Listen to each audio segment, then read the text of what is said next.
Welcome to perfectly delicious. வாங்க இன்றைக்கி நாம் பார்க்க போகிற டிஷ் சிக்கன் பிரியாணி. இதை ஈஸியாகவும் சிம்பிளாகவும் பார்க்கலாம். இதுக்கு தேவையான பொருட்கள். இதை செய்ய நம்ம இப்போ ஸ்டவ் பற்ற வச்சு ஒரு பாத்திரத்தில் 4 ஸ்பூன் எண்ணெய் சேர்த்துக்கிறேன்.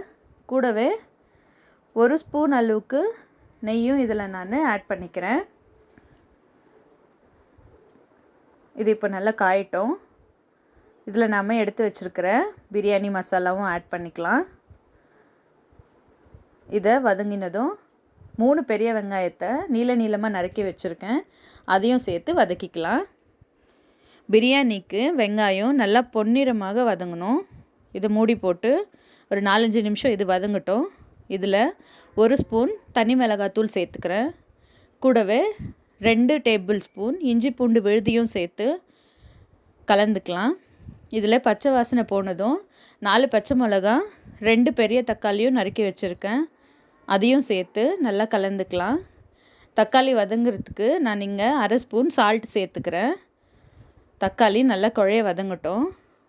பாருங்கள், நல்லா வதங்கியிருக்கு. இதில் எடுத்து வச்சுருக்கிற 3/4 kg சிக்கனை நான் இங்கே சேர்த்து கலந்துக்கிறேன்.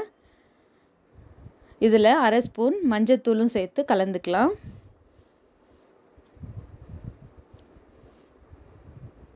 இந்த பிரியாணி சிம்பிளாக ஈஸியாக ரெடி பண்ணிடலாம். இப்போ இதில் 1/2 கப்பு புதினா, 1/2 கப் கொத்தமல்லியும் சேர்த்து கலந்துக்கலாம்.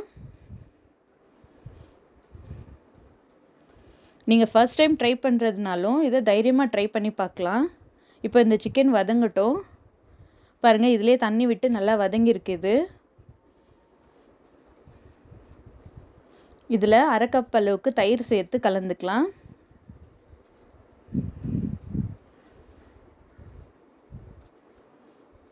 இதில் நான் எடுத்துருக்கிறது பாஸ்மதி ரைஸ், அதனால் 1 கப் அரிசிக்கு 1/2 கப் தண்ணி சேர்த்துக்கிறேன். இப்போது பிரியாணிக்கு தேவையான அளவுக்கு இதில் நான் உப்பையும் சேர்த்துடுறேன். எனக்கு இங்கே 1/2 ஸ்பூன் அளவுக்கு உப்பு தேவைப்பட்டது. உங்கள் ருசிக்கு ஏற்ப இதை கூட்டியோ குறைச்சியோ நீங்கள் பார்த்து சேர்த்துக்கோங்க. இது நல்லா கலந்து வச்சு இதை வேக வைக்கலாம். இதுக்கு ஒரு 5-7 நிமிஷம் வரைக்கும் ஆகும்.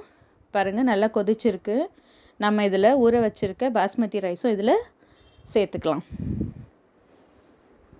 இது ஒரு வாட்டி நல்லா கலந்து வச்சு தண்ணியும் அரிசியும் ஒன்று சேர வர மாதிரி இதை கொதிக்க வச்சுக்கலாம். இப்போ இதை நான் தம்மில் வைக்க போகிறேன். ஒரு தவா மேலே நம்ம ரெடியாக வச்சுருக்க பிரியாணி பாத்திரத்தையும் வச்சு, அதுக்கும் மேலே நான் ஒரு சின்ன பாத்திரத்தில் தண்ணி கொதிக்க வச்சுருக்கேன், அதையும் வச்சு 10லேருந்து 15 நிமிஷம் இதை தம்மில் வைக்கலாம்.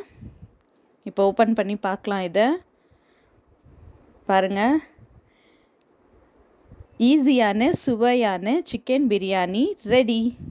பாருங்கள், உதிரியாக சூப்பராக வந்திருக்கு. நீங்களும் ஒரு வாட்டி ட்ரை பண்ணிவிட்டு எப்படி வந்ததுன்னு சொல்லுங்கள்.